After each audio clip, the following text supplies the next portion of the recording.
In my last video on AI agents, I ended with a challenge. I asked you to think about the one task in your business that eats up hours every single week. And I'll tell you what I hear from small business owners all the time when I raise that question. Follow-up emails, booking appointments, answering the same customer questions over and over again, generating reports that nobody reads until it's too late.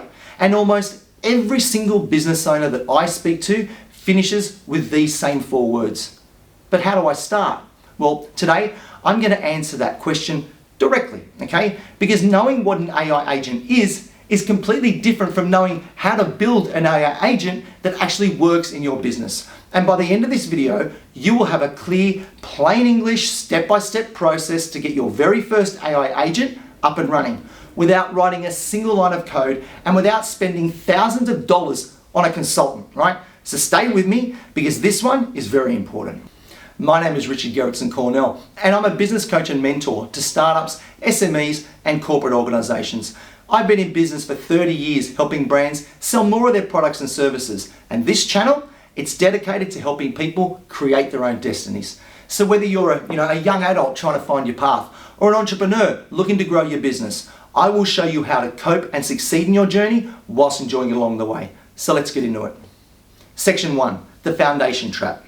Now, before I walk you through how to build your AI agent step by step, I need to make something crystal clear, because this is where I see the majority of small business owners go very wrong before they even get started. And I call this the foundation trap. And here's what happens.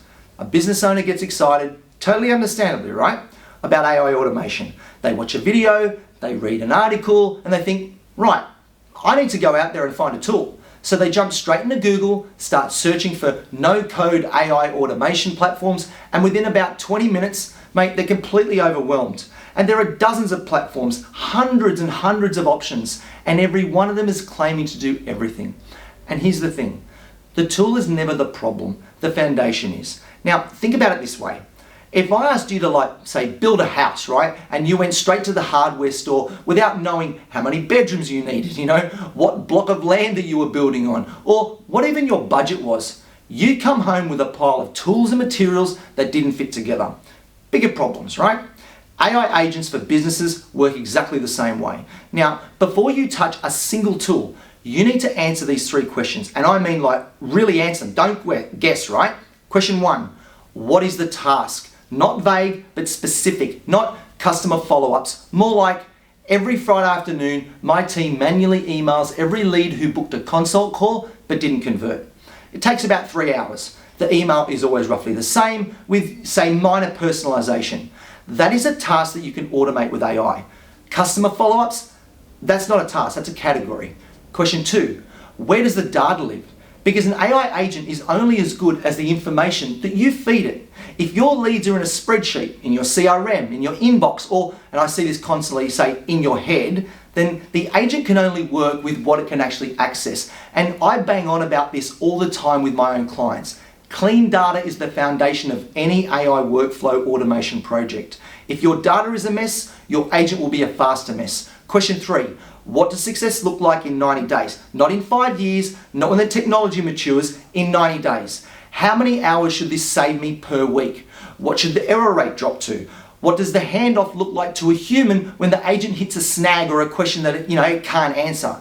If you can answer those 3 questions clearly and honestly, then you're already ahead of most businesses attempting business automation right now. Now, I want to pause here and just share something that I did in my own businesses when I first started exploring how to use AI in my own business, right? And I made exactly this mistake. I went tool shopping. I signed up for 3 different platforms before I'd even defined what the task was, right? I wasted about 3 weeks and probably, $500 before I stopped, went back to basics and asked myself, what am I actually trying to solve here?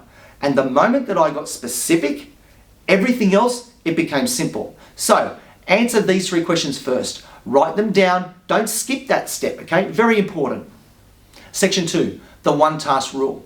Now, once you have your foundation in place, we move into what I call the one task rule. And this is the part where most people rush past because they're excited and they want to automate their entire business with AI all at once. And I get it, I understand.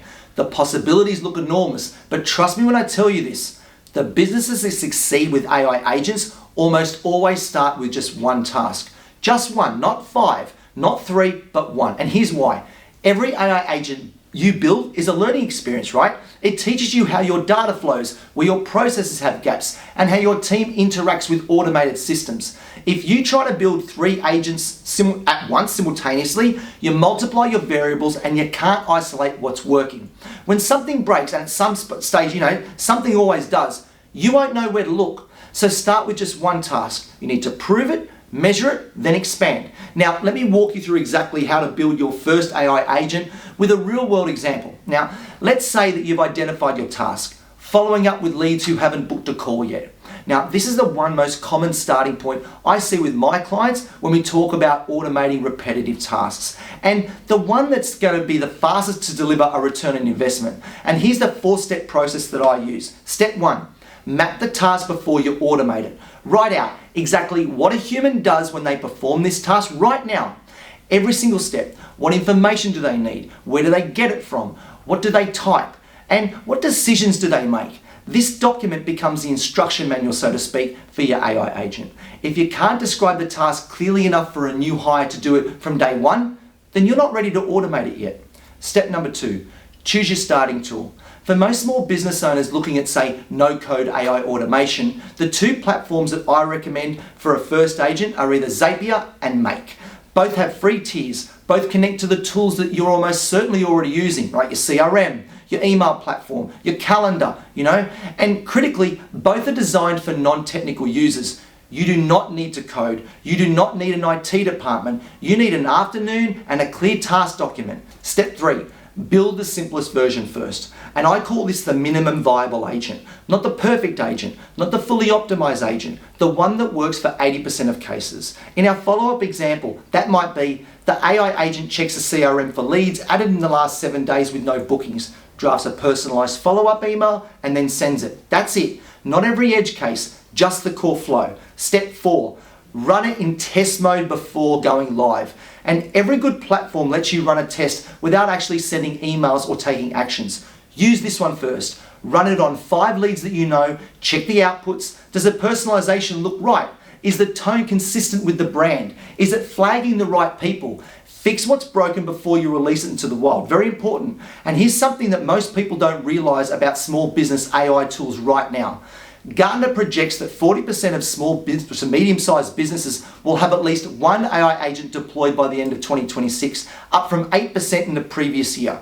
The technology is ready, the tools are accessible, the cost of experimentation is in many cases 0. The only thing standing between you and your first working AI agent for your business is simply starting. Section 3, the human handoff. Now, here's where where we reach the 3rd concept that I want to cover today. And this one is critical because getting this part wrong is one of the most expensive mistakes that I see businesses make when they do have an existing AI agent running. And I call it the human handoff. You see, AI automation for business is not designed to replace human judgment in every situation. There are moments, and you need to define these in advance, where the agent must stop and pass a task to a person. The moment a customer is upset, the moment a deal is above a certain value, the moment the AI agent encounters something it hasn't been trained to handle, if you don't define the handover quickly, 2 things are going to happen. Either the agent does something it shouldn't and you cop the consequences, or your team loses trust in the system and quietly goes back to doing everything manually again. And I've seen both, and neither is a good outcome. And here's what I do in my own businesses, okay? I create what I call a decision threshold. It's a simple list, usually no more than, say, a page that specifies if the AI agent encounters this, it handles it automatically. If it encounters that, it stops and flags a human. That list becomes the guardrail. It keeps the agent inside the lanes that you've designed for it. Let me give you a concrete example here. In the follow-up scenario we've been talking about, the AI agent handles all leads who haven't replied within 7 days. Standard case, right? But if a lead replies and says, I had a bad experience last time, that's not a standard case. That's a human conversation. The agent should flag it, not respond to it. Build your decision threshold before you deploy it. It takes about 30 minutes and it will save you from a situation that could take, much longer to repair. Now, there's a second dimension to the human handoff that most people overlook, especially when they're learning how to use AI in their business for the first time. and that's your team. Because here's the reality. AI agents don't just change processes, they change roles. And if your team don't understand what the agent does, what it's responsible for, and where they come in, you'll get resistance. People will work around that system. They'll duplicate the agent's work because they don't trust it anymore, or they'll over-rely on it in situations where human judgment was needed. Bring your team in early. Show them, the AI agent before it goes live. Explain what it handles and what it doesn't handle. Let them flag when something doesn't look right again. Their feedback in the first 30 days will make will make your agent dramatically better. And it will make your team far more likely to embrace business automation moving forward. Very important. Practical strategy. So let me bring all this together and give you a clear practical action plan for building your first AI agent. Starting this week. Number 1, answer the 3 foundation questions. Write them down. What is the specific task that you want to automate?